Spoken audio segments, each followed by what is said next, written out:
Good evening students, how are you all? कैसे हैं आप सभी? उम्मीद करता हूं कि आप सब अच्छे हैं, स्वस्थ हैं, हेल्दी हैं। ठीक है जी। तो जब आप हेल्दी हैं तभी तो कुछ पढ़ पाएंगे। एक बहुत अच्छी इडियम है, एक प्रोवर्ब है, इंग्लिश में आपने सुनी होगी ना, a healthy mind resides in a healthy body. आओ दो चार बातें सीखते हैं, फिर हम पढ़ते हैं जो हमें पढ़ना है। एक बहुत ही अच्छी प्रोवर्ब है ये, a healthy mind resides a healthy mind resides in a healthy body। है ना कि भाई अगर आपका शरीर स्वस्थ है तभी आपका क्या स्वस्थ है, दिमाग स्वस्थ है। बहुत अच्छी प्रोवर्ब है ये। इसके अलावा ना मैं एक वर्ड और समझाता हूँ आपको, देखना आपको वो बात समझ में आएगी। काफी अच्छा वर्ड है।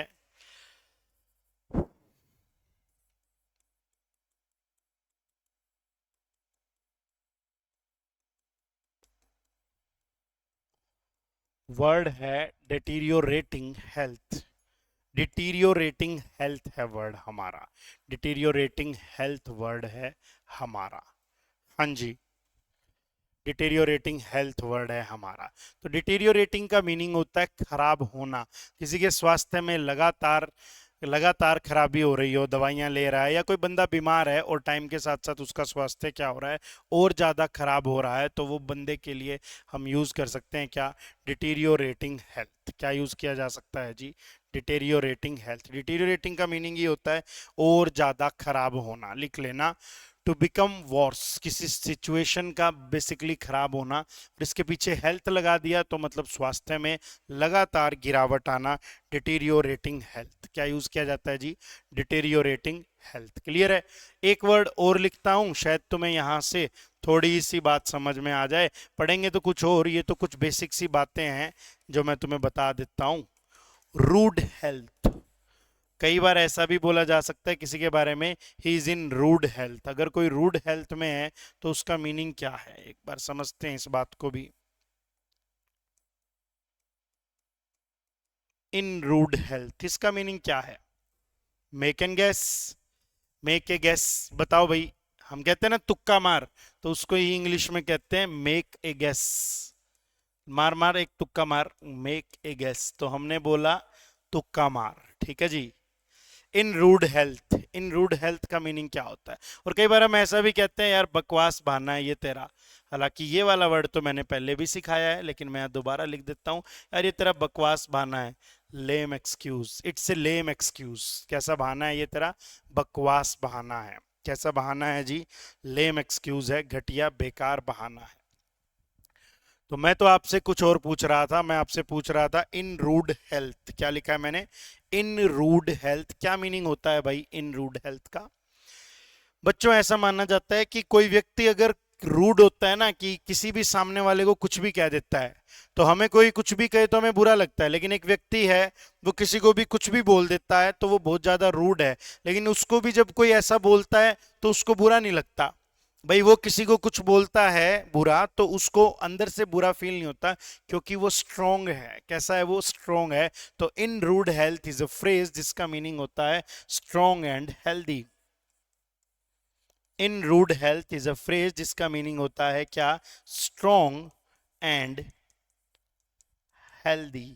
इन रूड हेल्थ का तो मीनिंग यही होता है, स्ट्रोंग एंड हेल्दी। क्या मीनिंग होता है जी? Strong and healthy. कई बार हम ऐसा भी यूज करते हैं, लेटर्स वगैरह भेजते हैं, ईमेल्स भेजते हैं, या मैसेजेस वगैरह फॉरवर्ड करते हैं, तो हम ऐसा भी कहते हैं in the pink of health. Hi John, I am happy that you wrote me an letter and I am in the pink of health. इसका मीनिंग है कि मैं एकदम स्वस्थ हूँ। To be in the pink of health, इसका meaning भी होता है स्वस्थ होना।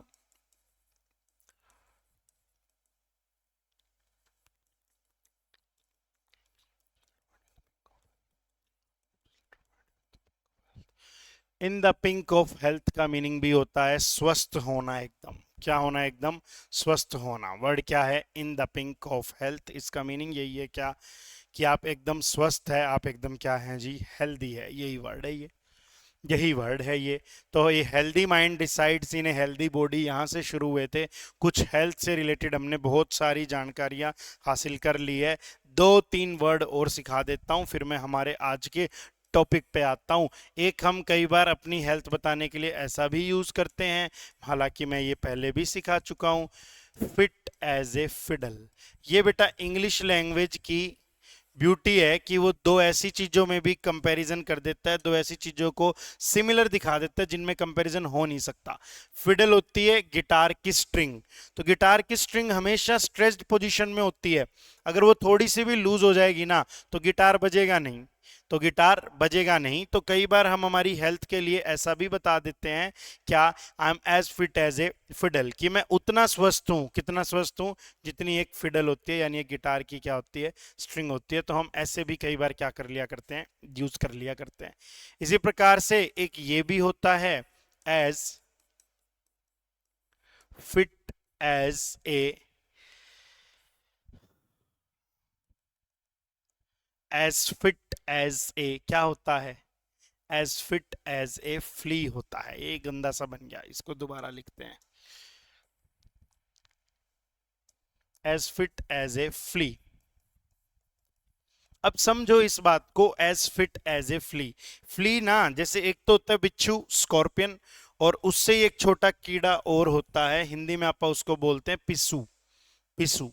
तो उसके शरीर में भी रिंग से होते हैं, उसको चोट लग भी जाती है तो वो रिंग दोबारा ग्रो हो जाती है। तो इंग्लिश में वैसा ही कंपैरिजन कर दिया जाता है, as fit as a flea, ऐसे बता दिया जाता है। या फिर हम यूं भी यूज करते हैं, hello and hearty.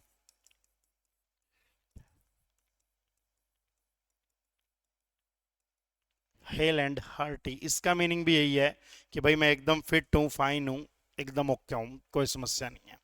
Hello and hearty है। अच्छा, इसके अलावा भी हम एक ये वाला वर्ड भी यूज कर लिया करते हैं, समझाएं तुमको या ये वाला वर्ड ना समझाएं? ठीक है, वो वर्ड अभी नहीं समझाते। As fit as a fiddle, as fit as a flea, hale and hearty, लिख लो, सीख लो। राइट एज ए रेन,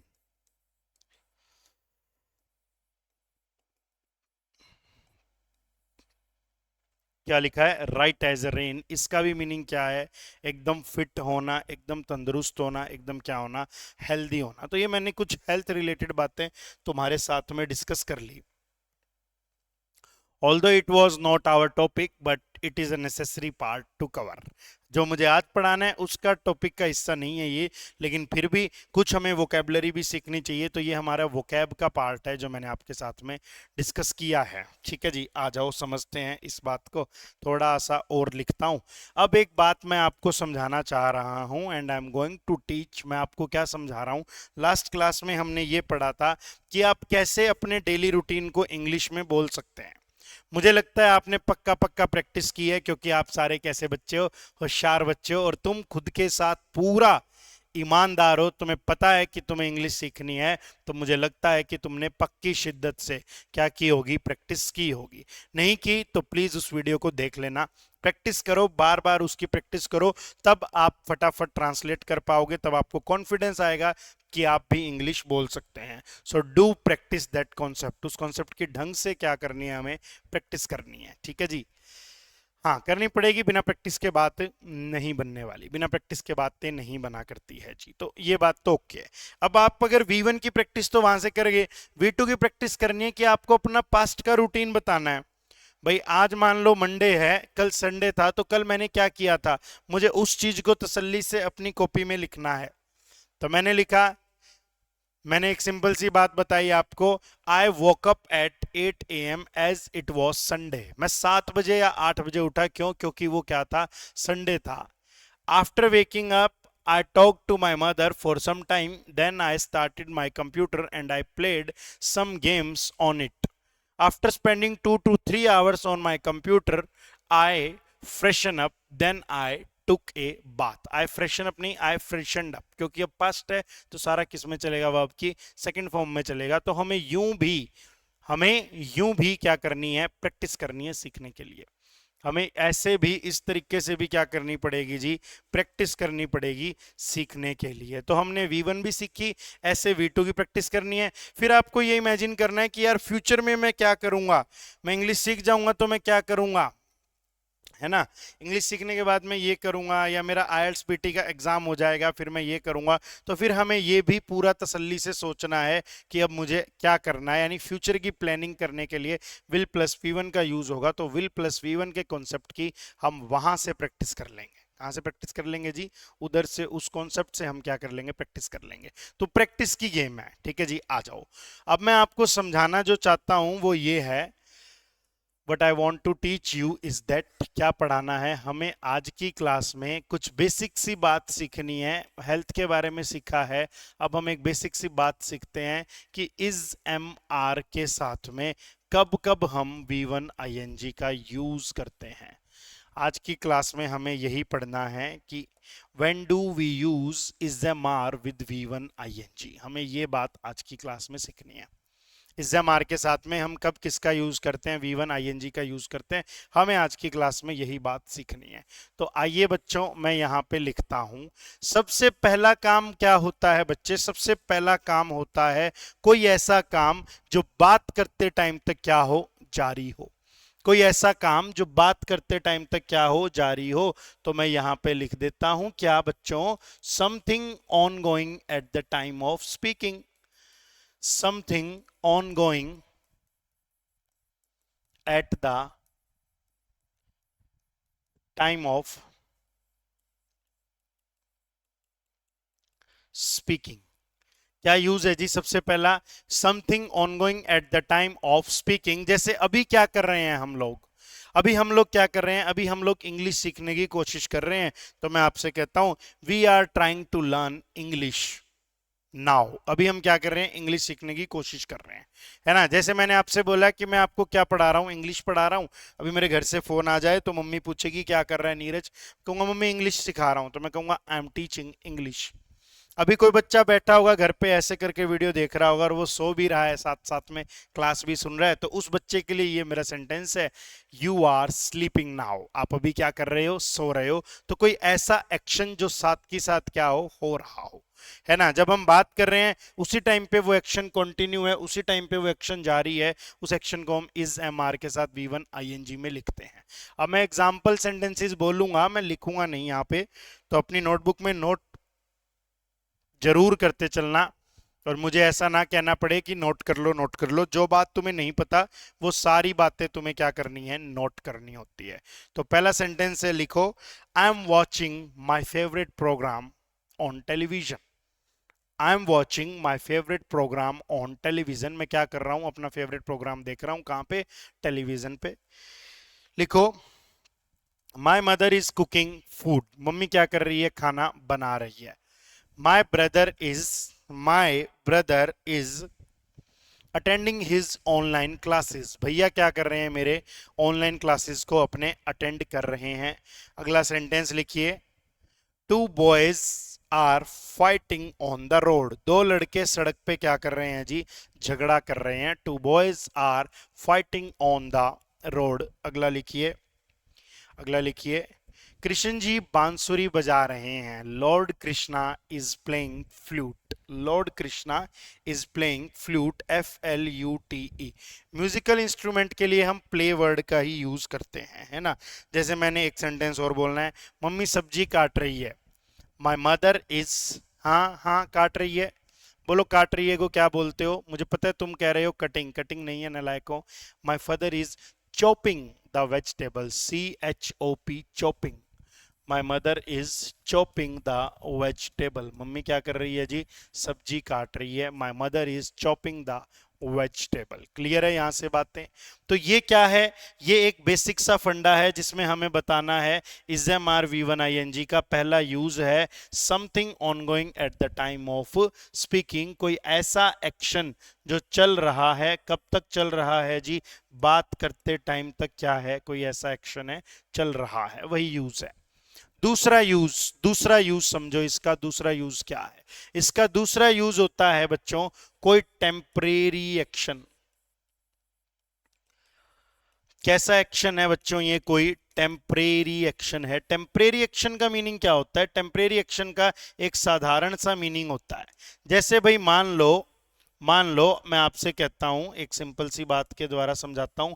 आप अभी अपनी इंग्लिश पे काम कर रहे हो, आप अपने कम्युनिकेशन स्किल्स इंप्रूव कर रहे हो। क्या आप जिंदगी भर करते रहोगे? जिंदगी भर इंग्लिश सीखते रहेंगे क्या? जिंदगी भर हम कोर्स लेके खरीदते रहेंगे क्या? नहीं जी नहीं। जिंदगी भर ये काम नहीं होगा। या तो सीख जाएंगे, सही जगह आ गए, एसके क्लासेस आ गए तो सीख जाओगे, और इधर उधर फंस गए तो छोड़ दोगे। तो दो चांसेस है, या तो सही जगह आके सीख जाओगे या छोड़ दोगे। यानी अभी का जो ये काम है ना, ये कैसा काम है? टेम्परेरी एक्शन है। तो मैंने आपसे बोला I am working on my communication skills these days. आजकल मैं क्या कर रहा हूं? अपने कम्युनिकेशन स्किल्स के ऊपर काम कर रहा हूं। तो ये भी फंडा है, I am working on my communication skills this days, ये भी एक फंडा है जी। आ जाओ दूसरा तरीका समझाता हूं, और कोई एग्जाम्पल। मैंने एक बच्चे को बताया कि आजकल ना मैं एक महात्मा गांधी का नॉवल पढ़ रहा हूं। तो क्या जब मैं ये बात बता रहा हूं उस टाइम पे भी पढ़ रहा हूं क्या? आजकल मैं महात्मा गांधी का एक नॉवल पढ़ रहा हूं? नहीं जी नहीं, उस टाइम पे तो मैं नहीं पढ़ रहा। तो मैं ये कह सकता हूं आजकल मैं पढ़ रहा हूं, तो मैं उससे ये कहूंगा आई am reading A novel these days. आजकल क्या हो रहा है? एक नॉवल पढ़ रहा हूं, है ना। या तो पढ़ लूंगा या फिर इसको छोड़ दूंगा। आप मेरे को बाजार में मिले, मैं अपनी लाल फरारी में था, आपने कहा सर क्या कर रहे हो? मैंने कहा आजकल मैं गाड़ी सीख रहा हूं। या तो मैं गाड़ी सीख जाऊंगा या फिर मैं गाड़ी सीखना छोड़ दूंगा। तो मैंने बोला I am learning driving these days. क्या बोला मैंने? I am learning driving these days. तो आपको यहां से ये बात समझनी है कि is am are V one I N G का पहला यूज क्या होता है? टेम्परेरी एक्शन होता है। और सॉरी, पहला यूज होता है something ongoing at the time of speaking, बात करते टाइम तक कोई चीज जारी है। दूसरा यूज क्या होता है जी? टेम्परेरी एक्शन होता है। कैसा एक्शन है ये? टेम्परेरी एक्शन है, यानी परमानेंट नहीं है, अभी चल रहा है, कुछ टाइम चलेगा, कुछ समय बाद क्या हो जाएगा? बंद हो जाएगा। ये यूज है जी। तीसरा यूज जो अपने को सीखना है, बहुत ही अच्छा यूज है ये। तीसरा यूज जो स्पोकन इंग्लिश में बहुत ज्यादा इंपॉर्टेंट है, that one is near future. क्या है बच्चे ये? नी सॉरी, नियर फ्यूचर। अच्छा, मुझे अभी अभी ना खांसी आई तो मैंने आपको सॉरी बोल दिया, उस बात के लिए सॉरी। मुझे अभी अभी खांसी आई, मैंने आपको सॉरी बोल दिया, उस बात के लिए सॉरी। क्या तुम्हें मुझे सॉरी नहीं बोलना चाहिए था? नहीं बोलना चाहिए था। क्यों नहीं बोलना चाहिए था? क्यों नहीं बोलना चाहिए था रे? कि भाई तुम मेरे स्टूडेंट हो, मैं खांसी कर सकता हूं इसलिए, या मैंने कुछ गलत कहा? मैंने कुछ गलत कहा बच्चे? हमें जब छींक आती है तब भी हम सॉरी बोल देते हैं, हमें खांसी आती है तब भी हम सॉरी बोल देते हैं, कई बार हमें डकार वगैरह आती है तब भी हम सॉरी बोल देते हैं। ये सारे हमारी बॉडी के इनवॉलेंट्री एक्शंस हैं। कैसे एक्शंस हैं? Involuntary actions. इनवॉलेंट्री एक्शंस का मीनिंग है we can not control these actions. उबासी आ गई आपको, छींक आ गई आपको, खांसी आ गई आपको, डकार आ गई आपको, ये सारे इनवॉलेंट्री एक्शन है। आप खुद से नहीं करते, बॉडी अपने आप करती है। ऐसे एक्शंस पे सॉरी नहीं बोलते, ऐसे एक्शंस पे एक्सक्यूज मी बोलते हैं। क्या बोलते हैं? Excuse me. So do remember when the next time you sneeze और you cough, then you should say excuse me, sorry नहीं बोलना। ठीक है जी। आ जाओ, एक चीज और सीख लिया हमने। तो नियर फ्यूचर की अगर मैं बात करता हूं राजा, तो नियर फ्यूचर का मीनिंग यही है कि कोई ऐसा काम जो निकट भविष्य में होने वाला है। कौन सा काम है जो नियर फ्यूचर में होने वाला है? जल्दी बताओ। एक तो यही वाला काम है कि नियर फ्यूचर में मैं अरबपति बनने वाला हूँ, करोड़पति तो मैं अभी भी हूँ, है ना। 30-40 करोड़ की प्रॉपर्टी है मेरे पास जो मैंने अपनी टीचिंग से खड़ी करी है। 30-40 करोड़ की है, गिने नहीं, 30 है 40 है, इतनी है, 30 से ऊपर है। तो बहुत जल्दी मैं अरबपति भी बन जाऊंगा। तो नियर फ्यूचर का क्या एक्शन बना? मैंने नियर फ्यूचर का एक्शन लिखा, I am becoming a billionaire next year. अगले साल मैं अरबपति बन जाऊंगा। नियर फ्यूचर का जो काम नियर फ्यूचर में होना है, फिक्स है, उसको भी आप कैसे लिखते हैं? इज एम आर के साथ V one I N G में लिखते हैं। जैसे मैं एग्जाम्पल देता हूं दूसरा, जैसे मैंने बोला आज शाम को मैं डॉक्टर के पास जा रहा हूं, मुझे बहुत दिनों से कोई दिक्कत है और मैंने कहा आज मैं डॉक्टर के पास जा रहा हूं, तो मैं लिख सकता हूं I am going to a doctor this evening. क्या लिख सकता हूं? I am going to see, sorry, I am going to see a doctor this evening. अगले साल वे इंडिया छोड़ रहे हैं, they are leaving the country next year, ऐसे भी यूज किया जा सकता है। आज शाम को हम फिल्म देखने जा रहे हैं, we are going for a movie this evening, ऐसे भी यूज किया जा सकता है। We are going for a movie this evening, ऐसे भी क्या किया जा सकता है जी, यूज किया जा सकता है। आज शाम को वे हमारे घर आ रहे हैं, they are coming to my home this evening, आज शाम को क्या हो रहा है, वो हमारे घर आ रहे हैं, they are coming to my home this evening, हम ऐसे भी क्या कर सकते हैं जी, यूज कर सकते हैं। तो ये होता है नियर फ्यूचर का एक्शन, ठीक है जी। तो नियर फ्यूचर के एक्शन का बहुत ही अच्छा यूज है जो हमें सीखना चाहिए। और एक बात और बता देता हूं, ये हमारा एक पर्सनल काम होता है। ये हमारा कैसा काम है जी, ये हमारा एक पर्सनल काम है, ये कोई फॉर्मल एक्शन नहीं है, ये मेरा निजी काम है कि आज शाम मैं डॉक्टर के पास जा रहा हूं, तो ये मेरा पर्सनल एक्शन है। तो हम ये सीख रहे हैं कि is am are V one I N G के हमने यूजेस सीख रहे हैं। तो पहला यूज अपन ने क्या सीखा है, पहला यूज हमने सीखा है something ongoing at the time of speaking, बात करते टाइम तक कुछ जारी हो। दूसरा यूज हमने सीखा है क्या कोई काम कैसा हो, टेम्परेरी एक्शन हो, कैसा एक्शन हो जी, टेम्परेरी एक्शन हो। तीसरा यूज हमने क्या सीखा है, नियर फ्यूचर का एक्शन हो, कैसा एक्शन हो, नियर फ्यूचर का, यानी कोई काम कब होने वाला है, नियर फ्यूचर में, हाल फिलहाल में होने वाला है। तो ये तीन यूसेज आपने ने सीख लिए। क्या सीख लिए बच्चों, आपने ने ये तीन यूसेज हमने तसल्ली से सीख लिए हैं। अब मैं आपको दो चार बातें और समझाता हूं रे नन्हे मुन्नो, दो चार बातें मैं आपको और समझाता हूं बच्चों। इनके साथ चाहो ना तो आप टाइम डिनोटिंग वर्ड्स लिख सकते हो, अगर आप चाहो तो, जरूरी नहीं है कि लिखना ही लिखना है, अगर आप चाहें तो आप इनके साथ में कुछ टाइम डिनोटिंग वर्ड्स लिख सकते हैं। जैसे on going at the time of speaking है ना, तो उसके सामने आप ऐसा वर्ड लिख सकते हैं, at this time I am teaching you tenses. तो ये बता रहा है कि अभी ऐसा चल रहा है। एट दिस टाइम की जगह मैं ऐसा भी लिख सकता हूं क्या, at this moment, at this time I am teaching you tenses, या फिर मैं क्या लिख सकता हूं, एट दिस मोमेंट, या फिर मैं ऐसा भी लिख सकता हूं, now I am watching A movie.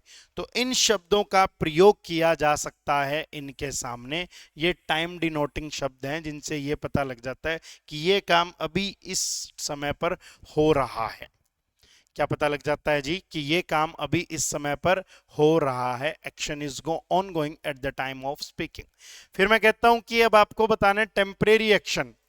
अब आपको क्या बताना है जी, टेम्परेरी एक्शन, की एक्शन आपका टेम्परेरी है। तो अगर आपका एक्शन टेम्परेरी है तो आप यहां पे लिख सकते हो क्या, बताइए भाई, नाउएडेज, यू कैन राइट नाउएडेज। नाउएडेज का मीनिंग है आजकल, नाउएडेज का मीनिंग क्या है बच्चे, आजकल। आजकल मैं फ्रेंच लैंग्वेज सीख रहा हूं, nowadays I am learning French language. हमेशा जिंदगी भर नहीं सीख रहा, टेम्परेरी एक्शन है, या तो सीख जाऊंगा या फिर छोड़ दूंगा, ये मेरा टेम्परेरी एक्शन है।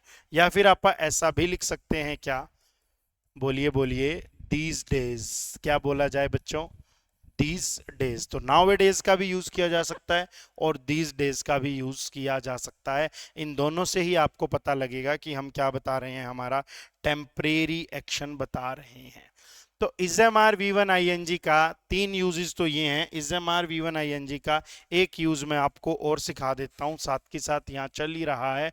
तो कुछ ऐसे काम होते हैं जो साथ की साथ चल रहे हों, उन्हें हम बोलते हैं क्या, पैरेलल एक्शंस। दो एक्शंस हैं, दोनों के दोनों काम साथ की साथ ही चल रहे हैं। दो एक्शन है जी, दोनों के दोनों काम कैसे चल रहे हैं, हमारे साथ की साथ चल रहे हैं। तो वो एक्शंस कैसे हैं, हमारे पैरेलल एक्शंस है। पैरेलल एक्शंस है जैसे जैसे जैसे लिख लो, एग्जांपल देता हूं पैरेलल एक्शन का। बहुत अच्छा एग्जांपल है मेरे पास में जो मैं आपके साथ शेयर करता हूं, लिखो। एग्जाम्पल है माई father is doing the dishes, पापा जी बर्तन साफ कर रहे हैं। माई father is doing the dishes, do the dishes का मीनिंग है बर्तन साफ करना। एक काम चल रहा है, क्या चल रहा है कि डैडी जी बर्तन साफ कर रहे हैं। माई father is doing the dishes and my father is doing the dishes and my mother is playing the cards with my grandfather. पापा जी बर्तन साफ कर रहे हैं और मम्मी ताश खेल रही है, किसके साथ में, दादाजी के साथ में। हाँ, दादाजी और मम्मी ताश खेल रहे थे, तो दादाजी और मम्मी ताश खेल रहे थे, दादाजी ने पापा को दांव पे लगाया है, मम्मी जीत गई है, तो अब मम्मी बर्तन साफ करवा रही है। दोनों एक्शन कैसे चल रहे हैं, पैरेलली चल रहे हैं। दोनों एक्शन कैसे चल रहे हैं, पैरेलली चल रहे हैं। जैसे मैंने फिर से दोबारा से ये एग्जांपल समझाना है आपको, तो मैं दोबारा समझाता हूँ। I am reading a newspaper and my brother is doing his homework. दोनों काम साथ साथ चल रहे हैं। I am trying to focus but you are disturbing me, मैं फोकस करने की कोशिश कर रहा हूं, लेकिन तुम मुझे क्या कर रहे हो, डिस्टर्ब कर रहे हो। She is crying and you are laughing, वो रो रही है और तुम हंसी उड़ा रहे हो, है ना। He is asking for help and people are making his video, वो बेचारा मदद मांग रहा है और लोग क्या कर रहे हैं, उसकी वीडियो बना रहे हैं। तो ये थी हमारी आज की क्लास, जिसमें मैंने आपको इज एम आर का एक सिंपल यूज सिखाया। किसके साथ में, बोलिए भाई बोलिए, इज एम आर का किसके साथ में यूज सिखाया है, V1 ING के साथ में। एंड आई होप आपको क्लासेस समझ में आ रही है एंड आपको कॉन्फिडेंस भी आ रहा है कि आप भी इंग्लिश बोल सकते हैं। तो सारी क्लासेस को देखिए, क्लास को अपने फ्रेंड्स के साथ, यार दोस्तों के साथ में शेयर भी कीजिए। मिलेंगे हम फिर हमारी नेक्स्ट क्लास में। Thank you students.